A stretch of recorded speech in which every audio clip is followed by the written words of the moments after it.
bahwa bicara reshuffle itu bukan isu ya, tapi itu adalah Bismillahirrahmanirrahim. Assalamualaikum warahmatullahi wabarakatuh. Salam sejahtera untuk kita semua. Sampurasun, salam pemuda. Selamat datang di Mimbar Pemuda, media inspirasi pemuda Bandung Barat. Bersama saya Budiawan. Di episode kali ini kita akan kedatangan tamu yang luar biasa. Beliau ini sebagai ketua DPD KNPI Bandung Barat periode 2021-2024. Kita akan sambut Bung Iip Saripudin. Selamat datang, Bung. siap. Gimana kabarnya, sehat? Alhamdulillah baik. Terima kasih sudah menghadiri undangan kami untuk mengisi di podcastnya Mimbar Pemuda Bandung Barat.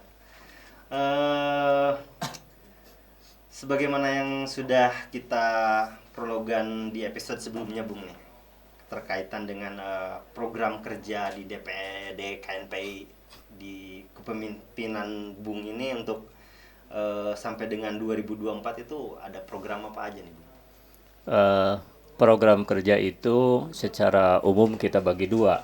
Pertama ada kaitan program yang keterkaitannya dengan internal, terus yang kedua keterkaitannya juga bukan hanya internal tapi kemudian eksternal.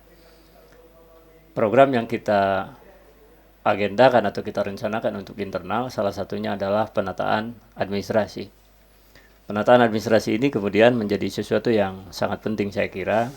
Bagaimanapun sebuah organisasi ruhnya akan terlihat pada sisi administrasi. Dan sejak awal saya terpilih kemudian ditetapkan menjadi ketua DPD KNPI, itu semua saya lakukan. Administrasi di antara contoh kecil adalah administrasi persuratan, baik keluar dan maupun surat masuk dan surat keluar. Yang kedua, ada administrasi yang terkaitan dengan rapat-rapat, diantaranya ada notulensi rapat. Yang ketiga, ada buku tamu, atau yang keempat ada buku tamu. Yang selanjutnya juga kita pemasangan plang dan seterusnya. Dan itu bukan hanya dilakukan di tingkat kabupaten di DPD KNPI saja. Tetapi ini semua sudah kita lakukan sampai di tingkat DPK atau di tingkat kecamatan. Karena bagaimanapun ukuran atau barometer organisasi itu tidak bisa hanya dinyatakan dalam bentuk klaim, tapi kemudian harus dibuktikan dalam bentuk administrasi. Sehingga ini semua hemat kami menjadi sesuatu yang sangat penting. Yang kedua, keterkaitan dengan penataan administrasi pun, ini ingin kami sambungkan bukan hanya di DPD dan DPK, tapi kemudian secara administrasi, OKP yang berhimpun pun tentunya harus tertib secara administrasi. Sehingga langkah selanjutnya, setelah tertib administrasi di internal, kami upayakan untuk melakukan konsolidasi, untuk melakukan verifikasi dan validasi terhadap keberadaan OKP itu sendiri. Di antara yang harus diverifikasi adalah sama pada akhirnya dalam bentuk, paling tidak dalam bentuk administrasi, yaitu SK, domisili, kepengurusan, dan seterusnya sampai kepengurusan tingkat bawah. Syukur-syukur kami mampu menghadirkan organisasi atau data organisasi itu sampai ke tingkat keanggotaan. Itu saya kira program yang terkait dengan program penataan administrasi, dan itu lebih cenderung pada penataan atau program internal.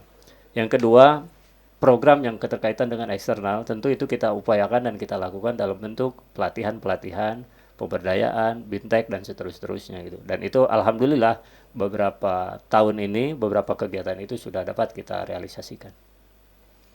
Oke, mungkin karena bertepatan hampir global ya, kita ada wabah di COVID-19 gitu kan. Kebetulan di pelantikan di 2021 Desember gitu kan, itu lagi memang rame-ramenya COVID gitu kan, itu mungkin sangat berdampak sekali ya untuk roda organisasi dan untuk melaksanakan program kerja yang akan dilaksanakan di KNP itu sendiri.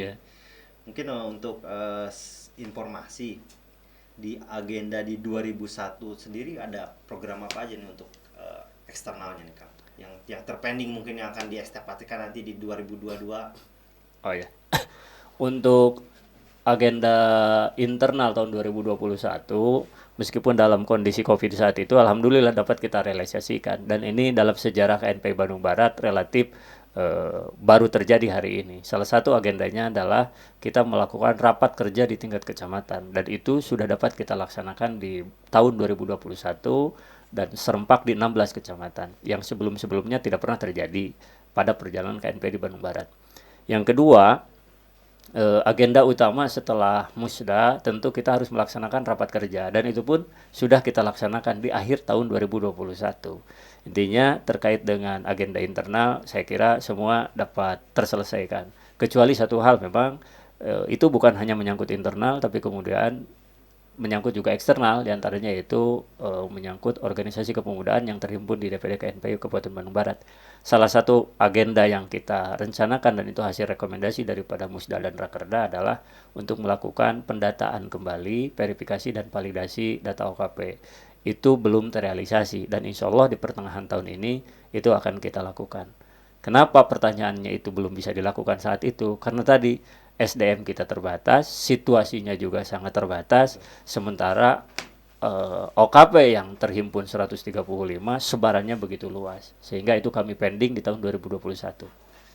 Berarti PR yang sangat berat mungkin ya kalau untuk diimplementasikan, karena program di 2021 terpending harus segera diselesaikan di 2022 gitu ya Bung ya. Dan ada sedikit informasi juga nih, karena tadi Bung butuh percepatan dan untuk akselerasi sumber daya manusia di KNP itu, dengar-dengar ada reshuffle di DPD KNP. Ya, bahwa bicara reshuffle itu bukan isu ya, tapi itu adalah amanat daripada rapat kerja daerah tahun 2021 yang di dalamnya dihadiri oleh pengurus DPD KNPI, dihadiri oleh pengurus DPK KNPI Kabupaten Bandung Barat, juga dihadiri oleh OKP yang berhimpun, dihadiri oleh peninjau dan undangan yang lain. Artinya bahwa rekomendasi itu adalah rekomendasi yang sah secara organisasi. Nah, pertanyaannya, kenapa harus ada wacana tentang reshuffle? Kami kira istilah reshuffle itu adalah sesuatu yang lumrah di organisasi, dan itu adalah bagian daripada evaluasi atas kinerja serta tujuan yang ingin dicapai.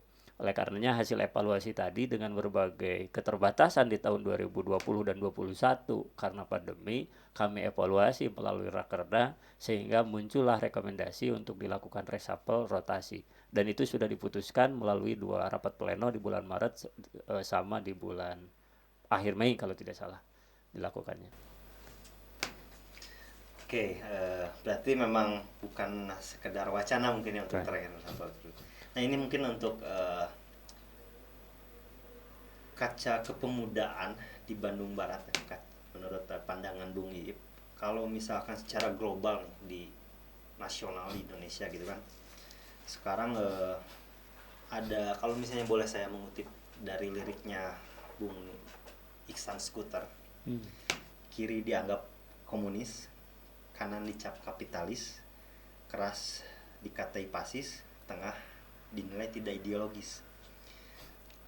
Terus ada juga yang lagi santer nih ya di isu nasional gitu kan, muka klimis katanya necis Bung, jenggotan dikata teroris, bersuban dibilang karab-araban, kemudian bercana lepis dibully ke barat-baratan gitu kan. Nah, isu nasional tersebut menurut pandangan Bung selaku bupatinya pemuda di Bandung Barat gitu, seperti apa Bung isunya? Apakah itu hanya isu nasional gitu di Bandung Barat, nggak tidak seperti itu gitu maksudnya?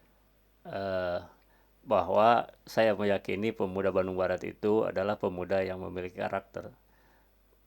karakternya sangat kuat, terutama karakter keagamaan. Bagaimanapun itu, diakui atau tidak, di Bandung Barat ada beberapa wilayah yang memiliki basis secara historis juga memiliki, dan faktanya sampai hari ini memiliki banyak lembaga berbasis keagamaan, sehingga itu menularkan karakter yang baik di teman-teman muda Bandung Barat. Sehingga kalau menurut saya itu bukan sesuatu yang yang harus diantisipasi atau gimana tentang pernyataan itu. Anggap saja itu adalah sebuah wacana umum baik di level nasional ataupun di daerah lain. Dan ketika berbicara tentang Bandung Barat, itu semua tidak terjadi di Bandung Barat. Bahwa teman-teman Bandung Barat yang memiliki karakter yang luar biasa baik, tentunya sudah menerima tentang perbedaan, menerima tentang keberagaman, dan bisa saling bekerja sama untuk sebuah kemajuan. Sehingga tidak kemudian mencap satu sama lain, apalagi dilihat dari sisi fisikly misalkan. Dilihat dari sisi latar belakang atau cara berpakaian. Teman-teman Bandung Barat saya kira sudah dewasa mensikapi hal itu semua. Mantap.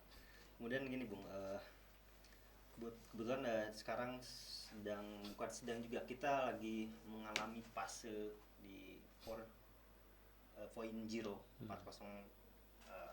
40 ya. 40. Nah untuk tadi terkait dengan program kerja sendiri, ada program kerja konkret tidak untuk pemuda-pemuda di Bandung Barat terkait hal tersebut gitu Bung? Ya. Bahwa kata kunci daripada perkembangan 4.0 itu adalah bagaimana dalam setiap aktivitas melibatkan sisi teknologi yang ada.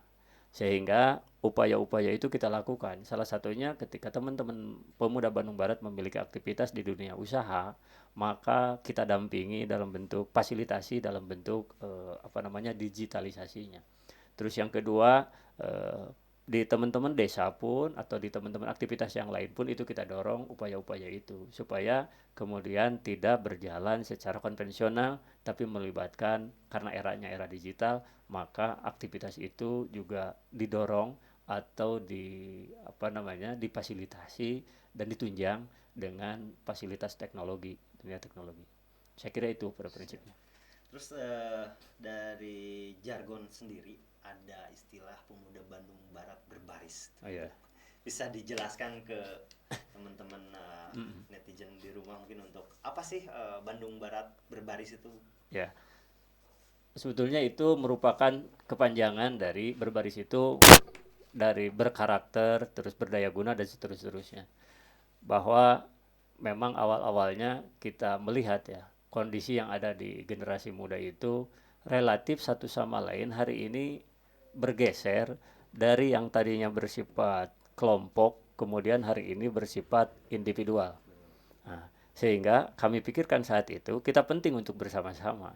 Dan dalam istilah istilah umum ada kalimat baris gitu. Baris itu adalah satu kesatuan yang utuh, satu sama lain saling terhubung, satu sama lain saling berjajar kan gitu. Sehingga muncullah gagasan kita saat itu dengan jargon berbaris. Tapi pada prinsipnya berbaris itu adalah bukan sebuah kata-kata. Baris itu artinya orang berdiri ke pinggir, kan gitu. Kalau ke belakang kita sebut dengan banget ya Bung ya. berbanjar gitu. Artinya apa? Artinya kalau orang berbaris ke pinggir itu akan satu sama lain bisa saling mengoreksi, tapi tentunya dengan keterbatasan. Tapi yang kedua, itu akan bisa saling bekerja sama. Dan yang ketiga, filosofi dari berbaris itu memiliki kekuatan, berbeda dengan ke belakang. Nah, itu harapannya dari filosofi berbaris itu. Meskipun makna lainnya adalah itu ada berkarakter, ada terampil, ada berdaya guna, ada religius, ada sehat. Di antaranya itu. Oke, mungkin untuk closing nih Bung, pesan untuk pemuda di Bandung Barat bisa Bung sampaikan pada kesempatan ini. Bahwa untuk teman-teman pemuda Bandung Barat, mari kita bersama-sama dengan pemerintah daerah tentunya mendorong pembangunan pemuda di Kabupaten Bandung Barat lebih maju lagi, pembangunan Kabupaten Bandung Barat lebih baik lagi dalam rangka meningkatkan kesejahteraan masyarakat Kabupaten Bandung Barat secara umum. Kita tidak perlu pesimis dengan kondisi apapun, kita adalah pemuda yang senantiasa memiliki semangat, memiliki keberanian, dan memiliki inovasi. Oleh karenanya, Bandung Barat milik kita, Bandung Barat adalah kewajiban kita untuk dapat bersama-sama memajukannya. Itu saja, terima kasih. Luar biasa sekali Bung.